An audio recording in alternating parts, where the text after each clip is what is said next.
Welcome back to another WWE recap. Here's what happened on this week's Monday Night Raw. We're live from Green Bay, Wisconsin. The show opens with the #1 contender for the World Heavyweight title, Gunther. He makes his entrance and gets into the ring. He says he's here to explain himself, but the crowd ain't hearing it, they keep booing him. He says he took some time to reflect on the things he said to Pearce last week. But the crowd still ain't having none of it. They keep booing.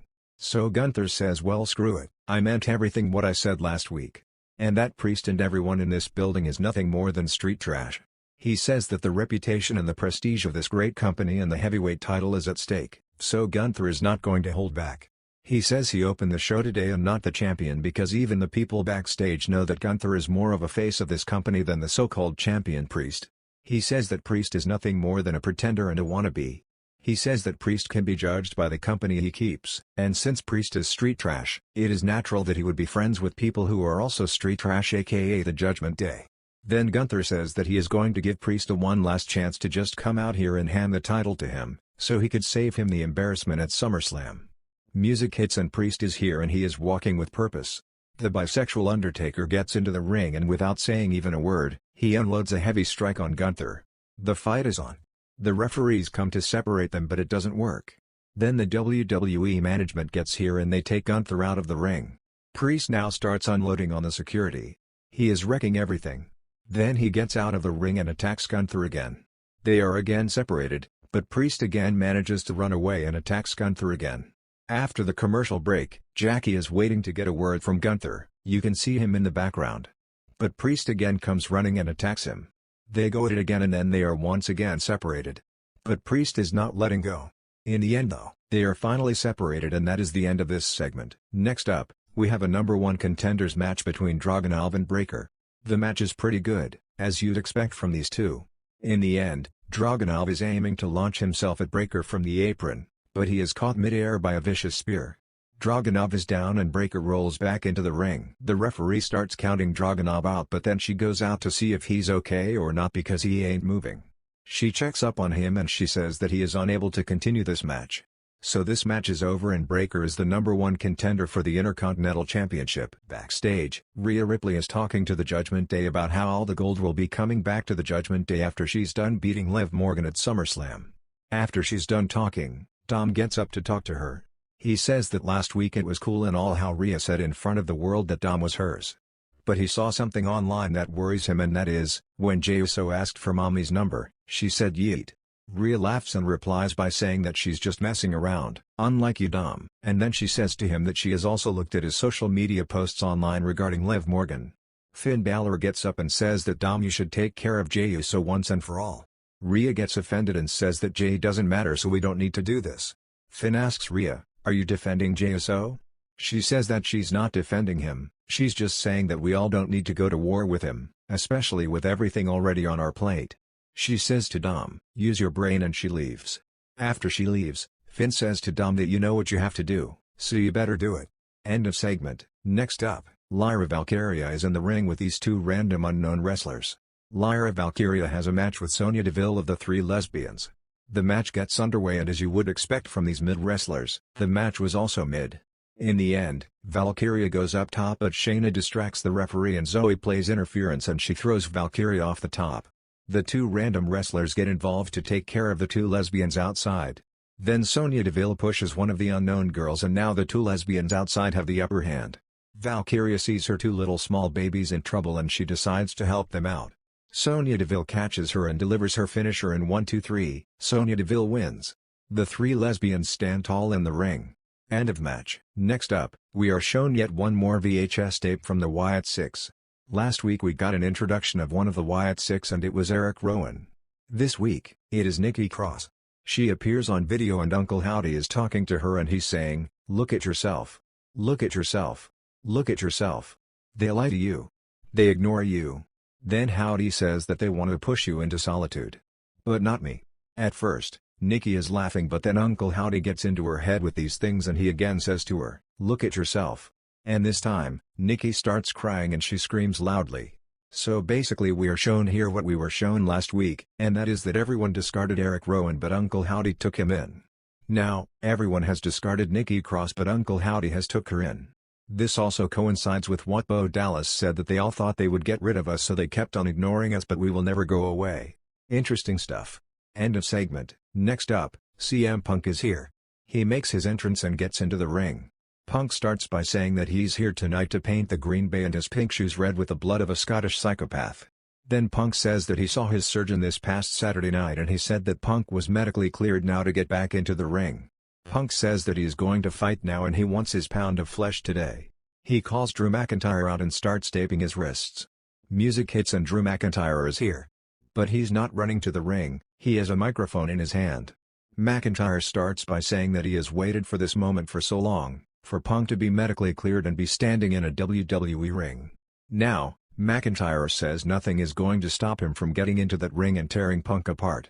Then McIntyre says, well, right now though, I don't want to. Punk grabs the mic and says, well, maybe you don't want this right now, but I want it right now.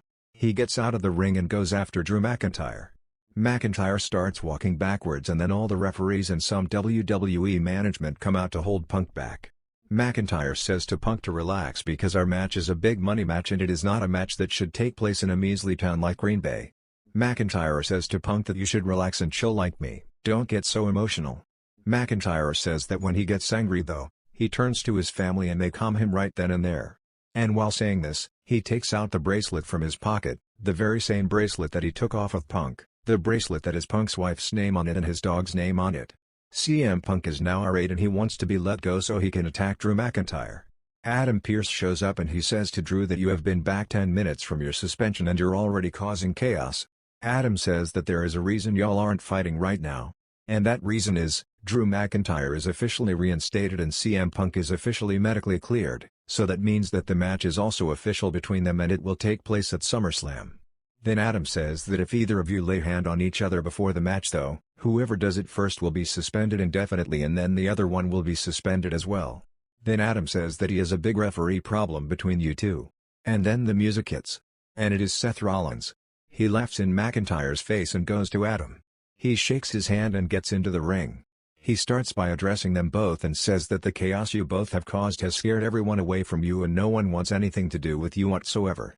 Then Seth says that he's the solution because he is the solution guy around here. He says that he knows someone who thrives on chaos. He says that he also knows someone who would love nothing more than to put you two in your places. And then he says that he is a visionary, a revolutionary, and at SummerSlam, he is your special guest referee at SummerSlam. Punk and McIntyre are pissed and Seth is celebrating in the ring like a teenage girl who just lost her virginity to her high school crush. End of segment. Backstage, the Judgment Day are all looking for Jey Uso. Carlito says that by looking for him in one place with all of us together is not a good idea as it will take a long time. He says that we should divide and conquer. He takes JD with him and he goes the other way. And Finn and Dom go the other way. Then Finn says to Dom that you should look over there and I'm going to look over there and then we will meet here afterwards. Finn leaves and Dom is now walking alone. And here comes Liv Morgan. She says to Dom, "Daddy, come here." But Dom ignores her and keeps walking. Morgan approaches him and Dom says to her that you cannot keep doing this. Then she says to him that she knows that Rhea has gone off the deep end and she's making his life miserable, but she says to him to hang in there because she's going to fix everything. Dom replies by saying that nothing needs fixing because him and Rhea are absolutely fine. Liv says that's the spirit, Dom. Then Finn appears and Liv Morgan says that that is her cue. She says bye Daddy Dom and she leaves. Finn says he was gone for 10 seconds and Dom, you cheeky maniac, you just can't help yourself, can you? Then Finn asks, did you find him? Then Dom says maybe Jey Uso is this way and he points to where Liv Morgan went. Finn says no my man, you ain't going that way, you're going the other way. Dom leaves and Finn sighs. End of segment. Backstage, Sami Zayn is talking to Kathy Kelly. Kelly asks him what are his thoughts now that he know that Bron Breakker is the #1 contender for the Intercontinental Championship. Sami says that he is not concerned about it, even after seeing what he did to Dragunov today, but Sami assures Kelly that he is taking him very seriously. He looks into the camera and says to Breakker that I advise you to do the same and take me very seriously because I am not letting go of this title anytime soon. Sami hears a commotion going on and he starts walking towards it. It is the Judgment Day and they are beating up Jey Uso. Sami helps Jey out and he evens the score. It's now 2 versus 2. Sami saves Jey and Carlito and JD run away. End of segment. Next up, the Alpha Academy is in the ring with Xavier Woods and they have a match against the Final Testicle. The match gets underway. It is a pretty average match as all matches involving the final testicle usually are. In the end, Karrion hits his finisher on Woods to pin him and 1-2-3, the final testicle wins the match. Alpha Academy are in the ring after their loss when the music hits and it is Chad Gable with the Creed brothers. He gets into the ring and says that he is here to help them all because they were once his pupils. Chad Gable criticizes Otis and says that the first thing wrong with this dynamic right here is that Otis is their leader. He says that Otis is known for his strength and not for his brain. He says that this is the very reason he has recruited the Creed brothers, because they are a superior bunch of athletes than the current Alpha Academy. He says that he has also come here to give one last chance to you all to rejoin Chad Gable. Then Chad says that don't forget that the Wyatt Sicks are after everybody on this roster and if they don't join Chad Gable and the Creed brothers, they could be in big trouble in the future. Otis replies by saying that you talk about protection, Chad, but last week, you were the first one to flee the ring when the Wyatt Sicks were here, leaving the Creed brother high and dry in the ring. Then Otis say that my answer is no. Chad then addresses Maxine and Tozawa and asks them, are you really going to let this clown speak for you? Maxine and Tozawa stand by Otis and then Chad says that well this is unfortunate, and he orders the Creed brothers to attack them. They take care of Tozawa and now, Otis is outnumbered. They are attacking him and then out of nowhere, Otis explodes out of the corner and clotheslines both of them. Otis then targets Gable. He is about to slam him down when the Creed brothers get up and all three of them are beating up Otis. They drive him into the post. But they are not done yet. They throw him into the ringside and Otis goes down hard. Chad then hands chairs to the Creed brothers to assist in the beatdown. But then, the lights go out and the Wyatt Sicks are here. The ring starts to fill up with smoke. There they are. All four of them are here. But in the ring, Uncle Howdy is also here. Chad Gable turns around and he is caught by Uncle Howdy and he delivers Sister Abigail. We miss you, Bray Wyatt. This made me emotional. He does the same pose that Bray used to do. And this segment ends right here. Next up, Rhea Ripley goes to talk to the Judgment Day and she sees Carlito and JD and asks them what happened. They say they were taking care of Jay but then he had some help in the form of Sami Zayn. Finn says that he is sick and tired of this and he's going to Adam Pearce to get the match official between the Judgment Day and Jey Uso and Sami Zayn. Finn also says he's going to face Gunther one-on-one next week. Rhea interrupts and says, that's enough. I told you all that Jey Uso was off limits but you did not listen to me and now because of your actions, Sami Zayn is also involved. Then Rhea asks that while Carlito and JD were getting beaten up, what were Finn and Dom up to? Carlito mentions that Dom was busy with Liv Morgan and now Rhea is pissed. Dom is about to give an explanation but Rhea grabs him by the arm and she says we're going to the ring to settle this right now. The music hits and Rhea Ripley is pushing Dom to the ring. They both get into the ring and Rhea grabs the microphone and says, Liv Morgan, you want Dom? Come and get him. The music hits and it is Liv Morgan. But she's in the crowd, at the top end of the arena.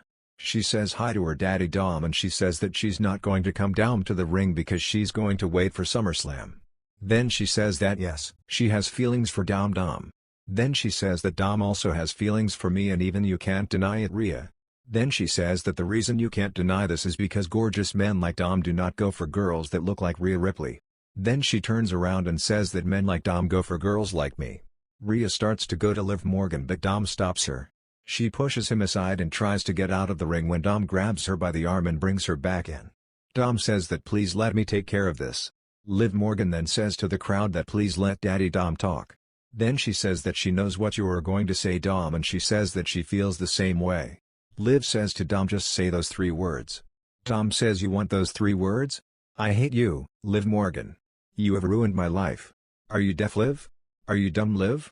He starts going off and Liv can't take it and she starts crying. Dom says, I cannot stand you and you have ruined everything for me. Liv Morgan cries, turns around and leaves. Rhea grabs Dom by the hair, she licks his face and kisses him. They both get out of the ring and Dom hugs Rhea. End of segment. Next up, Zelina One Arm is here and Kelly asks her, are you stupid? Zelina says that yes, she is indeed stupid. Why else do you think she is carrying this flip-flop in her hand? It's because she is stupid. She heads to the ring and she has a match with Zoey Stark. The match gets underway. In the end, Shayna trips up Zelina One Arm. Lyra and the 2 randoms come out to help her. They take care of Shayna and Sonya and Zelina hits her finisher to pin Zoey. 1, 2, 3 and she wins the match. The 3 lesbians taste their first defeat since appearing on the roster as a faction and it is all because of the 2 random girls and Lyra, Valkyria and Zelina One Arm. End of match. Backstage, Drew McIntyre goes to Adam Pearce and says, "How is this fair? I have a match with CM Punk and the special guest referee is Seth Rollins, with whom I also have an issue with. Adam says that you caused this problem when you kept attacking my official referees and now it is final that Seth Rollins will be the referee of this match." Adam says that next week Drew, you have to get into the ring with CM Punk and Seth Rollins where it will all be made official and Seth will explain some rules to you about your match with CM Punk. End of segment. Next up, it is the main event and Sami Zayn and Jey Uso are making their entrance through the back through the crowd. They make their same handshake that they used to do when Sami and Jey were in the bloodline. The music hits and they make their way through the crowd sitting in the arena. Then, the Judgment Day also makes their entrance and the match gets underway. In the end, Sami Zayn is going for the hell of a kick on JD and Dom grabs his leg and causes interference. Then Jey makes a tag and he gets in and they perform the 1D. You know, the same move that Jey and Jimmy used to do. JD is saved from the pin by Finn Balor. Then, Sami Zayn hell of a kicks JD and then takes care of the Judgment Day. Jey Uso hits the Uso Splash and they have just pinned the tag champs.